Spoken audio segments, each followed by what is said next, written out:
Good afternoon, scholars, and welcome back to the Restricted Collection, a podcast about tabletop games.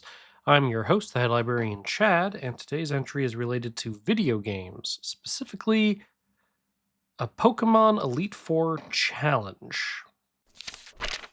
So, listeners may remember that back in winter/spring, um, my friends and I went through and played a Nuzlocke challenge in parallel with each other and discussed our experience through it. That had been the first time that I had played a Pokemon game in quite some time.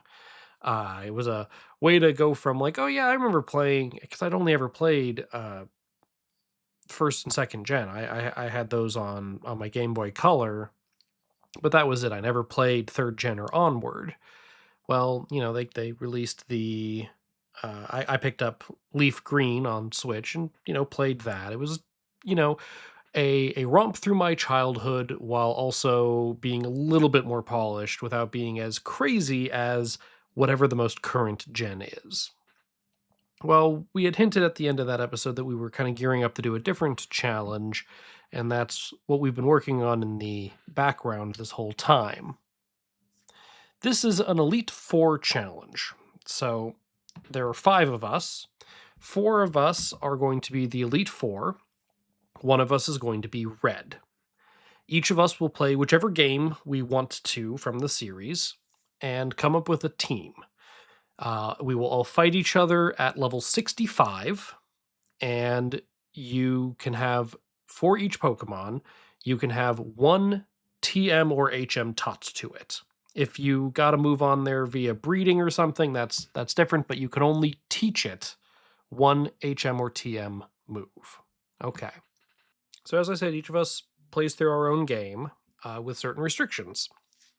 The four players who were the Elite Four each picked a Pokemon type, and the general rule was you could only use Pokemon of that type or that would eventually gain that type, say via an evolution. And so the trick with it is you could catch your other Pokemon as well. I know, oh, I'm going to catch this Pokemon and use it for breeding purposes. That's its own thing. But for training, battles, gyms, anything like that, it had to be a Pokemon of the type or would become that type. Now, the four gym leaders, oh, well, we'll get to them in a second. The red player plays through the game, except they cannot use any of those types noted. Okay. Then everyone gets through their games. You get your team of 6 that are level 65, and then the Elite Four members all fight amongst themselves for order, and then Red will go through. Now, just last night, the Elite Four members determined their order, and now Red is figuring out their team. And I guess now is a good point to say I am the red player. I am currently trying to figure out my team to go through the Elite Four of my friends. So, in order, pecking order for how the Elite Four members figured themselves out. In order, the first person that I'm going to have to go through is our French Hill resident carpenter, Zach, who chose normal type. Not only did he choose normal type, like the crazy person that he is, but he specifically, now I want to be clear about this. The Pokemon that the Elite Four members used just had to at least have the type they picked. They could have, Zach could have had a normal psychic. That's fine. There's nothing wrong with that as long as it's normal in Zach's case. Unfortunately, or fortunately, or crazily, however you want to put it, Zach decided to only have normal Pokemon.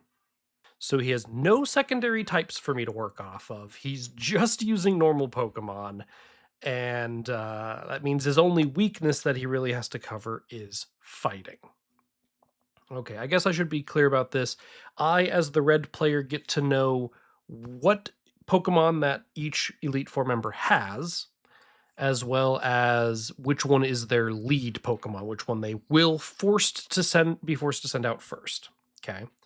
So Zach's team of normals has Slacking as the lead, with Buffalant, Cinccino, Snorlax, Spinda, and Stoutland. Each of the Elite Four members have 6 Pokemon apiece because I don't have a rival at the end of this to go through, so normally they'd only have 5 in a game. They have 6 here. Okay. So I don't get to know what moves they have. I don't get to know what item they're holding. I just get to know Zach's the normal gym leader, and here's his 6 Pokemon. Here's his lead. Great. I did catch a little bit from the Elite Four members fighting amongst themselves that I really need to watch out for Zach's Cinccino and his Spinda, specifically the Cinccino for it being a monster, apparently. A little bit more meme-ish as for what I've gathered, but I don't know exactly the manner in which it is. Next up is our Amygdalin keeper, Pat. He's second on the Elite Four circuit. His type is water. His lead is a Gyarados, water flying, Barbacle, water rock, so electricity is not a great choice there. Lapras, water ice, Poliwrath, water fighting, Quagsire, water ground, also not great for any electric that I want to bring. Slowbro, water psychic. Now, you'd think, hey Chad, if electricity isn't a great idea, why don't you just bring grass type? Well, third in line is Johan, our curator of the chemical collection, who chose flying. Flying is strong to grass. Jonathan is leading with Halucha, a Pokemon I was not familiar with before this. You have to remember, before starting this, I mean, to be fair, I was playing my game alongside them. But if you'd been like, oh yeah, at the end of this, Jonathan picked Halucha, I didn't get one of those because I didn't have access to it. Did I mention that I don't have access to the Pokemon that they picked? We'll get to that if I haven't already. So Jonathan's leading with a Halucha, flying fighting. He also has a Corviknight, flying steel, Dragonite, flying dragon, Honchkrow, flying dark, Kilowattrel, flying electric, and Talonflame, flying fire. Okay. Lastly, we have Nick, our liaison to the Silver Twilight Lodge, who won the Elite Four circuit with his steel types. He's leading with Skarmory, a steel flying, but otherwise has Aegislash, steel ghost, Dugtrio, specifically the Alolan variety, which is steel ground, Megagross, steel psychic, Magnezone, steel electric, and the Alolan Sandslash, which is steel ice. Okay. So I made this little spreadsheet of, okay, here's all the Pokemon they have, here's the types that they have, what abilities they might have, what hidden abilities they might have. Great. And annoyingly, and probably for the best, there's not a whole lot of overlap outside of their main types. I mean, obviously there's going to be at least 6 flying, at least 6 normal, because there's a gym leader there's an Elite Four member for that. But any of the other types that weren't picked, the most that exists is 2. Not helped by this is Zach not having any off types for me to pick from. But my immediate thing looking at this was like, okay, Jonathan's flying and Pat is water, both of which are weak to electric. Nick is steel and Zach is normal, both of which are weak to fighting. Okay, which is why you might have noticed, like, oh yeah, normal Pokemon can take a lot of moves, but each Jonathan and Pat both took a fighting type, and then Nick has a decent amount of fighting access, I would imagine, with his Pokemon. So, great. The problem is there's only one game in the entire Pokemon series that has fighting electric Pokemon in it. In fact, there's only one that has 2 fighting electric Pokemon in it, and that is Pokemon Violet, which is what I ended up playing. So as I hinted at, if I didn't already say, the Elite Four members may only use Pokemon of their chosen type. The red player, me, cannot use any Pokemon of their types that they picked.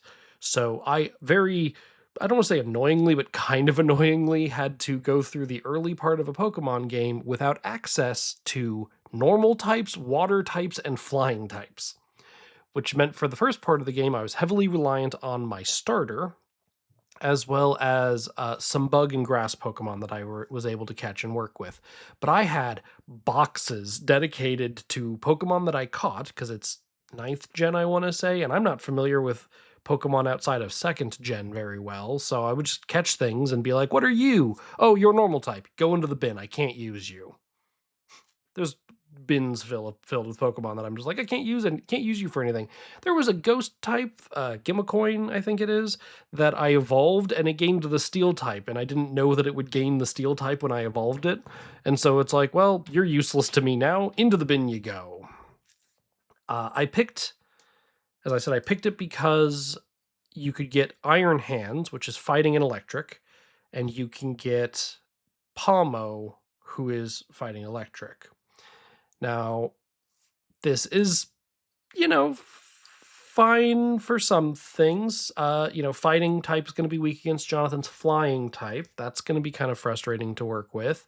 And then Pat specifically picked rock and ground amongst two of the Pokemon he has, which makes electric less good against him. And you're not going to see a lot of grass because you got Jonathan around. Yeah, it's just this weird thing. You're not going to see a lot of fire Pokemon around because Pat's water. It was interesting, and I'm glad that none of the Elite Four members specifically had a weakness to to any of the other Elite Four members. It's kind of interesting how that turned out, but it also means like, man, the cut of Pokemon, even though I have so many to choose from, yeah, again, it's just weird to go through a Pokemon game and not be able to get a bird. It's just like I just can't get a bird. All the birds are flying type, or pretty much all the birds are flying type. So yeah, so I went through. I couldn't pick the water starter for Violet because that eventually gains fighting type. So I was left between the fire ghost crocodile or the grass dark cat grass cat starter. I don't remember any of their names. In fact, I might just refer to my Pokemon by their nicknames that I gave them because I don't remember their names. I have them on my spreadsheet and I'm looking at the spreadsheet, but I don't remember these. I know them by the names I gave them, not the names that they actually have. So I was looking at it, and something, dear listener, that you should know is if I was not red, I'd probably be the Ghost Gym leader. Not because I think Ghost is the best, but because I just really like Ghost Pokemon. I think they're neat. So, having a starter that could be a Ghost Pokemon or that eventually gains Ghost Pokemon is like, that's neat. I like that. I like the way that works. And in the back of my mind, it's like, okay, there's some weird things I can do with Ghost Pokemon. Zach and I kind of have an interesting interaction when it comes to Ghost Pokemon. If he's using normal moves and most fighting moves, I can just kind of ignore as a Ghost Pokemon.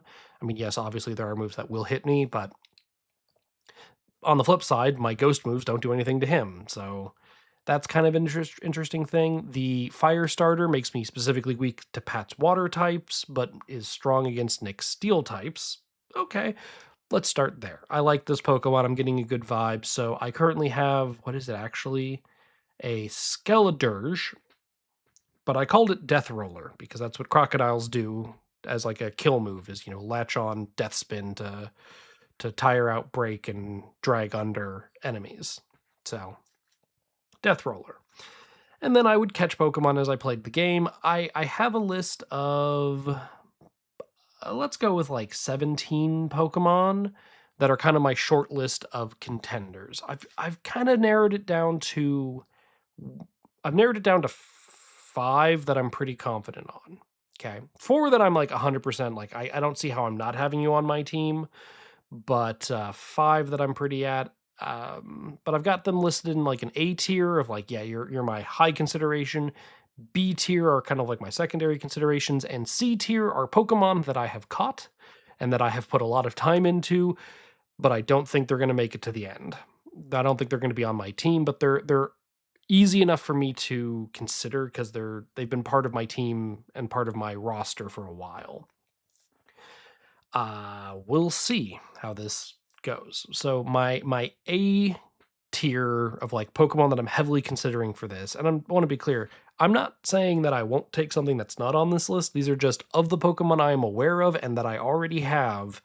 these are my considerations. If someone reaches out to me after this and goes, "Hey, Chad, you completely forgot about this Pokemon, which would be totally killer for your team for this reason," I'd be like, "You're right, that's true. Let me consider that option.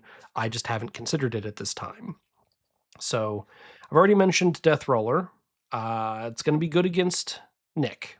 It's going to be a strong force against Nick. I don't have too many fires on my team because of Pat and his water types, but Skeledirge, good stats, good move selection, good fire, kind of interesting action interaction with Zach. It's going to be weak to Pat though, but I like it overall. Also on my A list, I've got an Ampharos, which I nicknamed Sheepman because I'm a Mega Man player.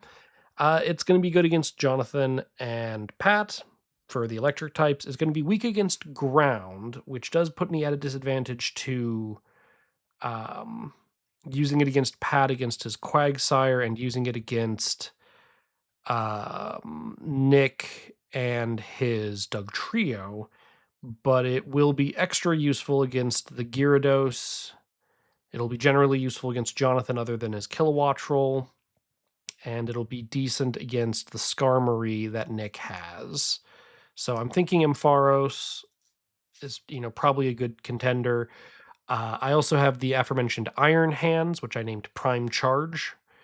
Fighting electric, I know there's going to be people who packed anti-fighting moves because fighting and electric were both going to be like solid types for among the Elite Four, and fighting moves are easily splashable.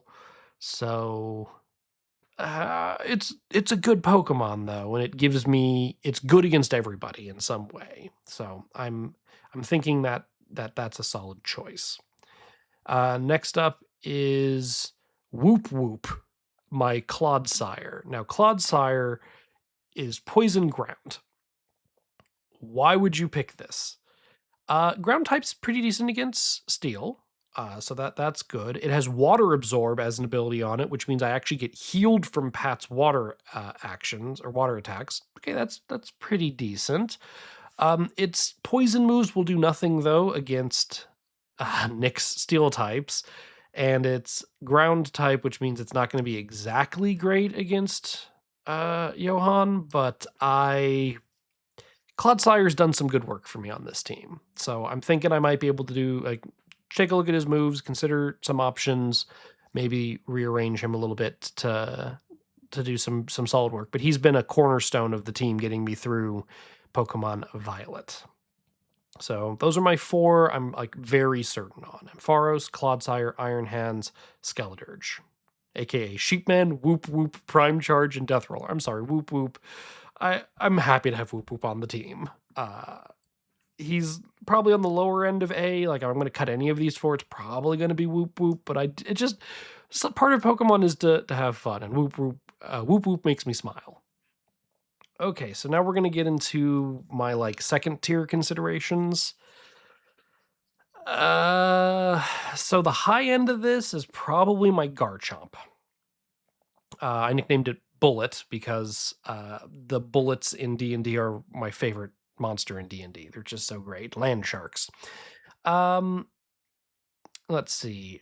Bullet, he's got Sandveil. He is dragon and ground type, which will make me strong against Nick. It will make me weak versus Pat, but it is nice to be able to throw in a good stat enemy that I can. Oh, it's also going to be weak against Jonathan, wouldn't it? But it's going to have some good moves that I can just throw out when I need to for because I can just trip people up with dragon moves if I need to, because nobody is specifically weak to dragon, but dragon moves are generally pretty good. Also on the higher end of consideration is my Iron Thorns, which I named Mechagodzilla, which is rock electric. Definitely weak against Pat. But it's also kind of strong against Pat for the electric type. I don't know. It'll also be good against Johan. The problem is I'm noticing as I put my team together, it's like, man, a lot of my team is weak to Pat. My Skeledirge, weak to Pat. If I add Garchomp, it's weak to Pat. If I add If I had Iron Thorns, it's weak to Pat. Yeah, I'm not loving that. Also on this, there's quite a few B tier considerations. Bramblegast, I nicknamed it Country Road. That's a cornerstone of the team that's gotten me through a lot. It gives me grass moves, which will be good against Pat. It gives me some longevity for being able to seed and Mega Drain, which can get me through some of the meminess of Zack, perhaps. It's not going to be great against Johann. That's the problem, though. It also has Wind Rider. I will say that is funny. It has Wind Rider, which means that I'm actually good against wind moves. But I'm pretty sure Johann's just going to use his type moves against me in those instances. I've got a Medicham I named Mind and Matter for fighting and Psychic. I'm not sure I'm going to bring this. It'll be good against any of... I was expecting there actually to be a bit more fighting types among these, amongst the Elite Four members for their final lists, but there's only 2 people who brought a fighting type Pokemon, and there are only 2 people who brought electric type Pokemon, so it's like, okay. Medicham was more of like, an extra, like a more meta choice to be like, oh yeah, it's going to be good against the people who are weak to fighting, but it's also going to be good against the people who brought fighting. Yeah, I'm not really seeing that as maybe a great choice here. Similarly, I picked up a Rotom because I like ghost Pokemon. I'm sorry. It's just a personal, and it has Levitate, which I do appreciate for some of that, some of the things that it makes me immune to. But it's Electric Ghost. Its stats aren't great, and it's not going to do me a lot against Nick. Let's see. I've got my last 2. I've got 3 more B tier considerations. I have a Tauros, a Paldean Tauros that I named Emo Taurus because it's all black. These come in either a pure fighting, a water, which I couldn't have taken, and a fire, which I don't want to take because I don't need more fire. So it's just the regular fighting type. This has gotten me through some tough spots on my run. It's definitely a bit of a tank. It has some good fighting and ground moves, which will make it especially good against Nick and Zack. It's not going to be that great against Johann. I've got a Toxtricity, if I'm pronouncing that right, the amped version. I named it Ampy because I'm original. It's an electric and poison type, which is not going to be great against Nick, but can do some, again, to try to like whittle away at some of the meminess of Zack, while also being, pretty decent as an electric type against Johann and Pat. Sure. And then lastly, for the B tier considerations, we have Volcarona, which I nicknamed Mothra because, of course. Real good stats. Put a lot of time and effort into this Pokemon. It is Bug and Fire, which means it'll be real good against Nick, but real not great against Johann and Pat, which is really too bad. I really like it, but I don't think it's...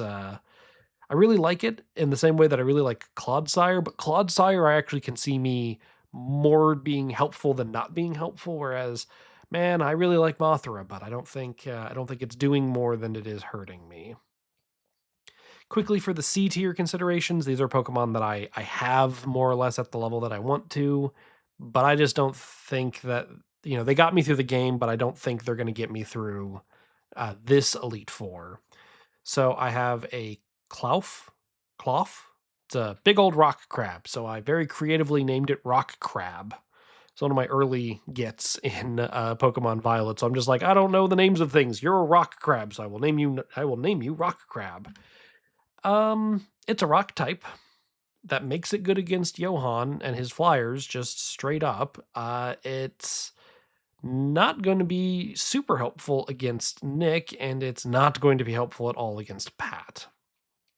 So, not loving it. I have a Palisand, which I named CRI, the and symbol GE, which was an abbreviation of coarse, rough, irritating, and gets everywhere. And when I look at it, I just call them cringe in my mind. CRI ampersand GE. He's got water compaction, which would help me against Pat.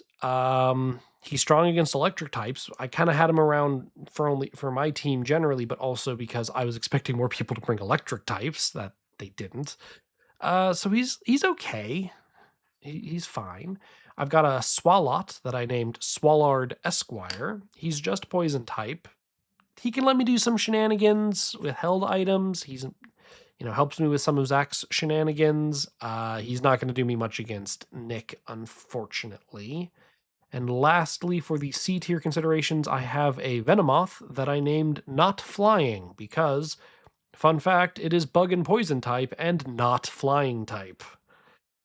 I can do some shenanigans. It was a solid member of my team through the game, but it's not doing much against Johan. It's not doing much against Nick, and it's questionable as to what it can help me with Zach. So I'm not super feeling that.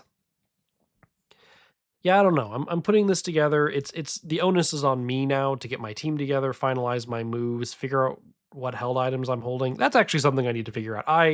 I'm super old school, and you know, it's a game for kids ostensibly.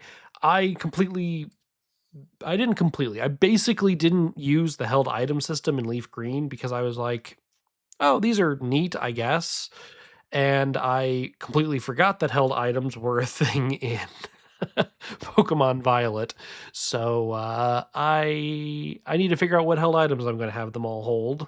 So that's something I need to figure out. I need to finalize my team, finalize their moves, and finalize their held items, and then figure out what the crap I'm doing against these all. So the impression I have from the four of them, because they did a debrief without me, because I wanted them to be able to. I was on the chat when they were fighting each other, but I wasn't watching. We didn't like stream it or anything, so I don't. I have impressions, vague impressions of Pokemon to be scared of, but I don't know anything real specific outside of these are the Pokemon they have. This is the one that they're leading with.